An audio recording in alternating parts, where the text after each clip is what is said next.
now, Treasury's Director-General Dondo Mogajane will leave the department when his contract ends in June.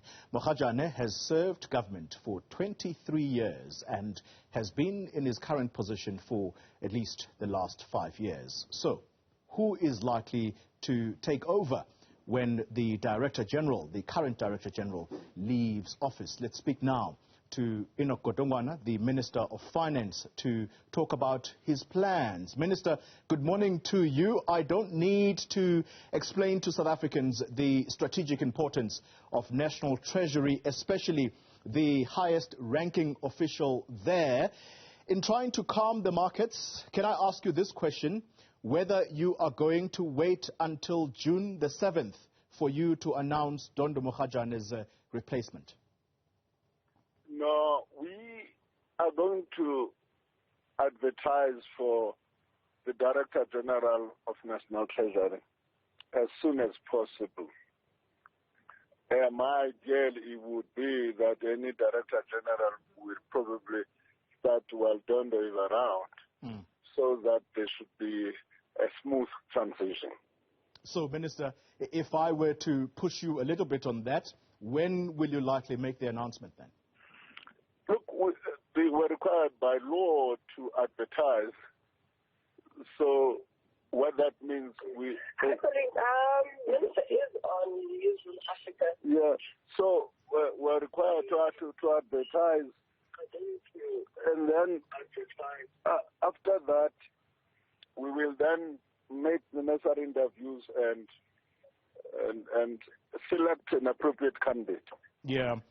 You told Parliament in February, Minister, that you are trying to fill at least 70, that's 70 key positions that have been vacant at National Treasury. And these are highly skilled posts, Minister. Yeah.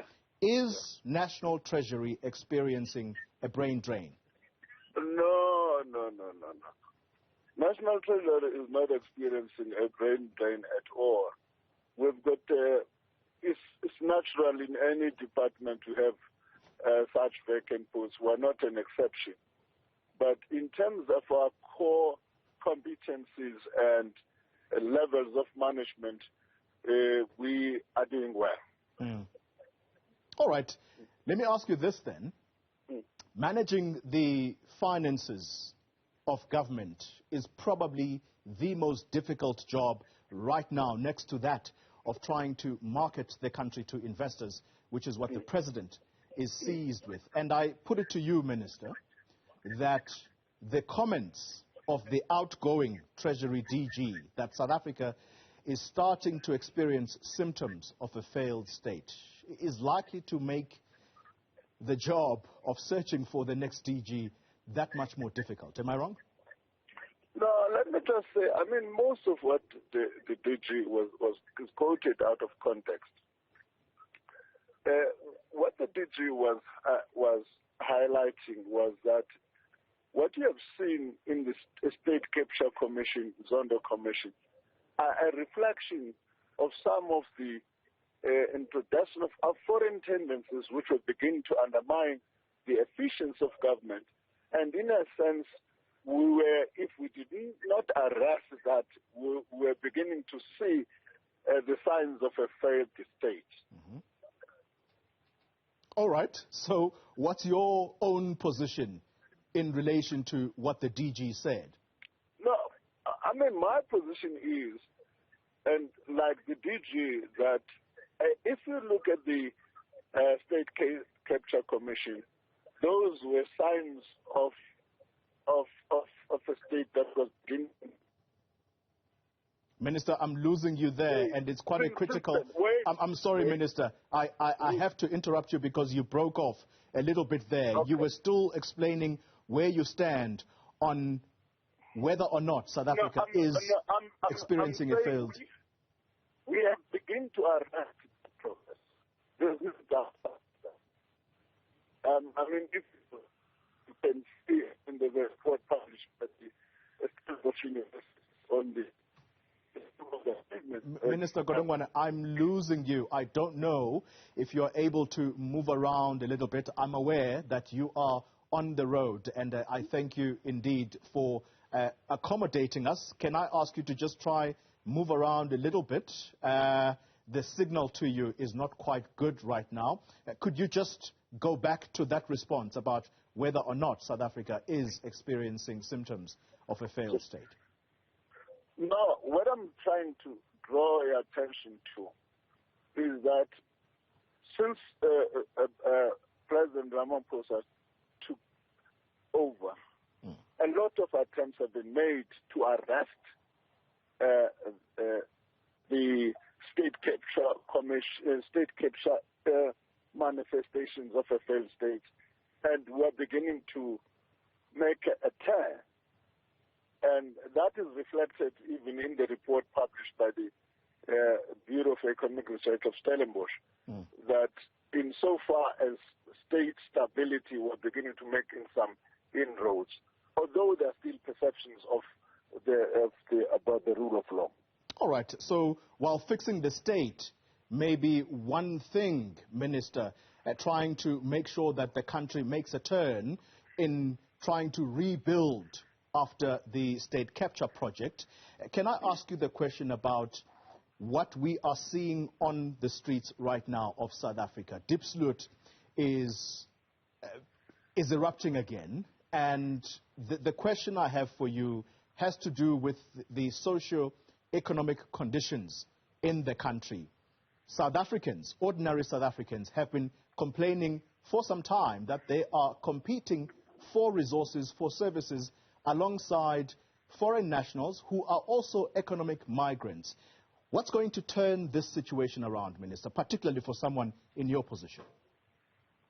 Look, we have got to focus our attention largely on how do we make sure that most of our people can eke out a living. And then lastly, that's the main focus we need to do. That needs to get our attention. Of course, there are complicating factors. The fact that a number of people from the African continent and other jurisdictions are, by the way, Pakistan and all those areas have moved into South Africa. And therefore, the ordinary people will feel that those people are competing with them in terms of jobs. That's a legitimate complaint. And therefore, South Africa needs to take this issue seriously, making sure that we have South Africa, people who are in South Africa are legitimate in South Africa. There's no point, if you look at the Diepsloot people, all they are saying is that they want to have people with them who are legitimate, who have got documents. If there's any criminal conduct there, then they can be traced. So that's a legitimate complaint. So, Minister, two quick questions as I let you go. What kinds of conversations does South Africa need to have then with its neighbors, particularly at minister or ministerial level? Say, for example, yourself here in South Africa and Professor Mncube in Zimbabwe. No, the issue is the matters giving occasion to people living in Zimbabwe at a particular point in time, they may not exist now. Lastly, what was called violence. At the moment, what is driving people out of Zimbabwe is poverty. And my last interaction with Professor Mncube was that they are beginning to make the tide in terms of growing the economy in Zimbabwe. In fact, he was excited about the performance of the Zimbabwean economy. In that sense, we hope that that in itself will stem the tide of people leaving Zimbabwe and coming to South Africa. Final question, Minister Godongwana. The South Africa's position in the Russia-Ukraine conflict. A recent opinion piece was written to say the neutral position, which, by the way, saw South Africa abstaining yesterday from voting to kick out Russia from the UN Human Rights Committee.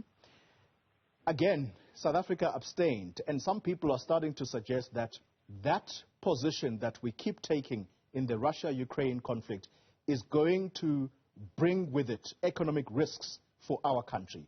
Do you agree? I've not seen the numbers from an economic perspective that can directly be linked to our abstention. The numbers, what we have seen, are affecting every country in the world, including those that voted in favor. So is the Russia or Ukraine conflict is impacting on the world economy at large, and those numbers are affecting every country irrespective of its stance in the voting situation. So the numbers that are associated with our abstention, I can't see them. That's the Minister of Finance, Enoch Godongwana. Thank you very much for your time.